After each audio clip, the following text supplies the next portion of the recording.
All right.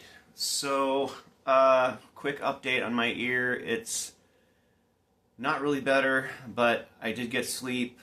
Um, at this point, it's like a fullness with the tinnitus sound, and it pulsates depending on my heart rate. So I realize I got some really good advice from friends to, you know, slow down on coffee. There's some things that I could do to keep my heart rate slower, and it's helping. My blood pressure went back down. It got kind of high for 2 days, and it was only because I wasn't sleeping, and I was stressed. Like, I was literally freaking out. I called the nurse, but I want to say that when it comes to other health things, everything is checks out fine.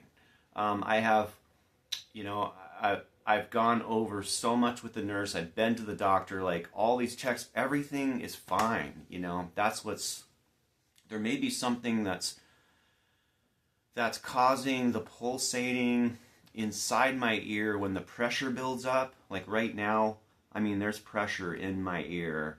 So as my eustachian tube dysfunction ramps up, it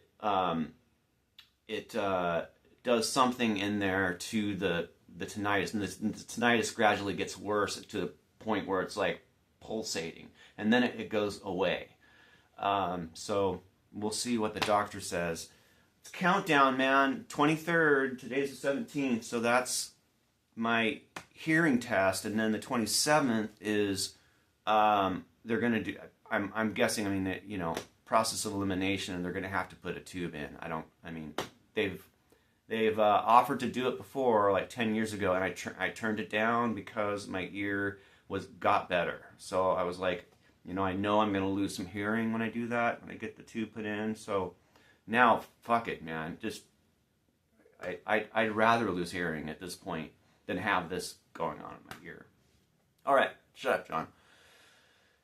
The video I'm uploading now it might be even done, but it's when Subvert opened for GBH at Legends, and it was December of 1990.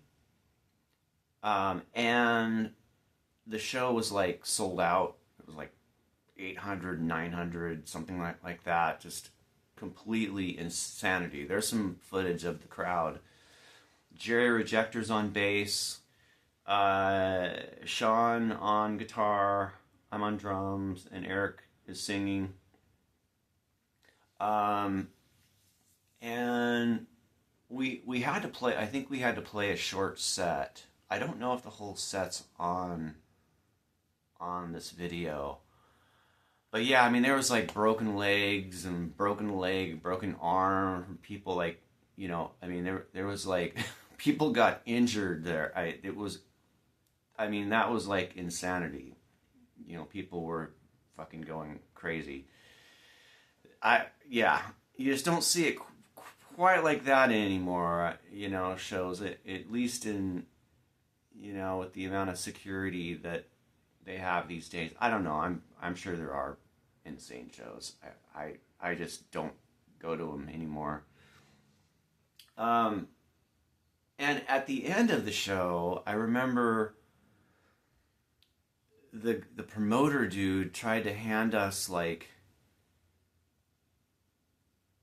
it was like a ridiculous small amount of money, and not that we expected that much, but there was approximately, $7,000 came in the door, and I think that GBH's guarantee was like $1,500 or something.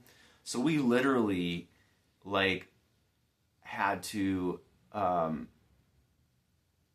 We wouldn't leave until the dude gave us like, I think like he was like $200 or something, or $300, which was nothing. But for us, it's like, they were about to give us like nothing, And that was the thing. If you didn't have a contract back then, and And you even had a draw, you know.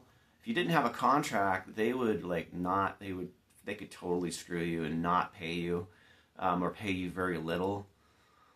And that just wasn't going to fly because, I mean, we had a big enough draw, and no doubt about it, you know, I mean, it wasn't like we were just the opening band. I mean, actually, My Name opened. That's right.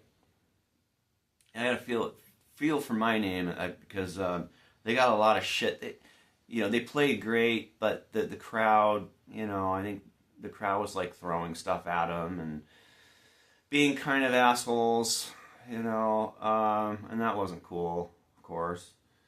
But hey, you know, they got to open that show, and you know that was definitely a kick-ass show. Anyway, yeah, so that's the video you're gonna see next. Thank you.